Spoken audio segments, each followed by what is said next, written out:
भारत का इतिहास बहुत रोचक रहा है। यहाँ कई साम्राज्यों ने बने और एक दिन समाप्त हो गए। मौर्य साम्राज्य और मुगल साम्राज्य, यह दोनों ही साम्राज्य एक समय भारत के सबसे बड़े साम्राज्य रहे थे। इसमें तुलना करते हैं और देखते हैं कि कौन सा साम्राज्य था सबसे बड़ा साम्राज्य। भारत का विकास किसके काल में हुआ? दोनों साम्राज्यों में 2000 वर्षों का अंतर है, पर दोनों वंशों के समय में इनकी स्थिति कैसी थी उसके आधार पर इनकी तुलना करी जा सकती है। उससे पहले इस वीडियो को लाइक और शेयर कर दीजिए ताकि यह वीडियो अधिक से अधिक लोगों तक पहुंचे। 322 BCE में आचार्य चाणक्य के शिष्य चंद्रगुप्त मौर्य ने मगध के शासक धनानंद को परास्त किया व मौर्य वंश की स्थापना करी। 1526 AD आक्रमणकारी बाबर ने दिल्ली के सुल्तान इब्राहिम लोदी को पानीपत के पहले युद्ध में हराकर मुगल वंश की स्थापना भारत में करी। मौर्य वंश में 9 शासक ने शासन करा, जिसमें मुख्य थे चंद्रगुप्त मौर्य, बिंदुसार या अजातशत्रु, सम्राट अशोक। सबसे ताकतवर शासक सम्राट अशोक को माना जाता है, जिन्हें चक्रवर्ती सम्राट की उपाधि भी दी जाती है। मुगल वंश में 17 शासकों ने शासन करा, जिनमें मुख्य थे बाबर, अकबर, औरंगजेब। सबसे ताकतवर व क्रूर बादशाह औरंगजेब को माना जाता है, जिसने मुगल वंश में सबसे बड़ा क्षेत्र जीता था। मौर्य साम्राज्य के शासक हिंदू, जैन, बौद्ध धर्म के अनुयायी थे एवं भारत के मूल निवासी थे, परंतु मुगल शासक मुख्यतः मुस्लिम थे जो भारत के मूल निवासी नहीं थे, अपितु मध्य एशिया के देशों से लूटमार करने भारत आए थे, पर भारत की सुख संपन्नता देख यहाँ पर ही शासन करने लग गए। दोनों साम्राज्यों के क्षेत्रफल की बात करें तो माना जाता है सम्राट अशोक ने 50 लाख वर्ग किलोमीटर से अधिक पर शासन करा। वहीं मुगल वंश के शासक औरंगजेब ने 40 लाख वर्ग किलोमीटर पर शासन करा।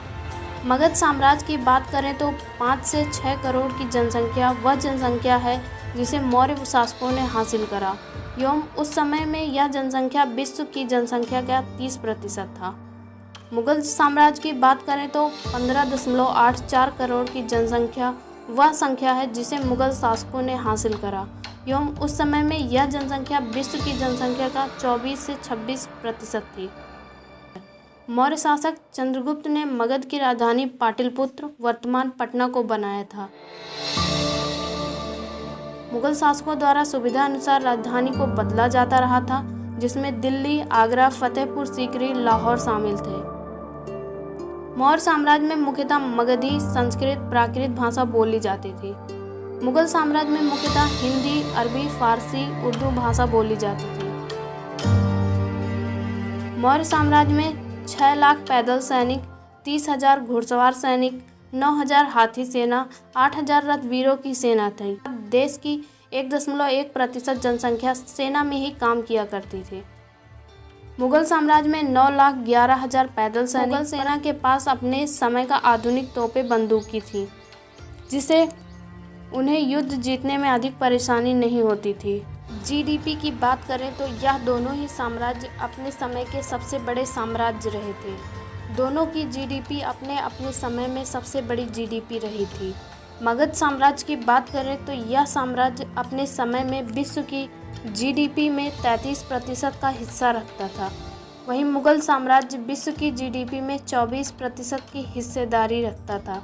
प्रति व्यक्ति आय की बात करें तो मौर्य साम्राज्य में प्रति व्यक्ति आय लगभग $450 थी, जबकि मुगल साम्राज्य में प्रति व्यक्ति आय $550 थी।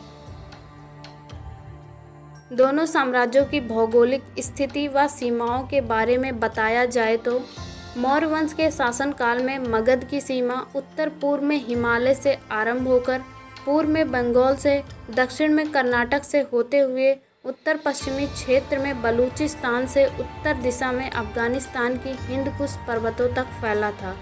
अर्थात मगध आज के अफगानिस्तान, नेपाल, भूटान, पाकिस्तान, बांग्लादेश आदि देश आते थे।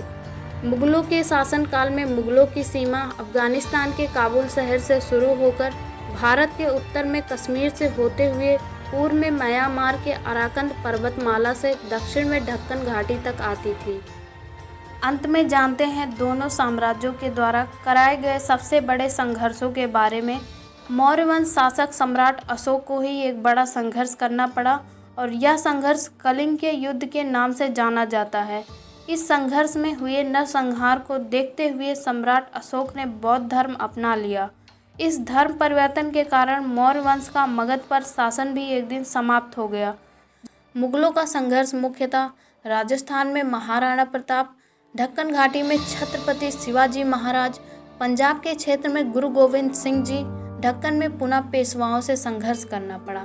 इन संघर्षों के कारण मुगल पूरे भारत को कभी जीत ही नहीं पाए। अगर आपको यह वीडियो पसंद आया हो, लाइक और शेयर अवश्य करें। वीडियो देखने के लिए आपको धन्यवाद।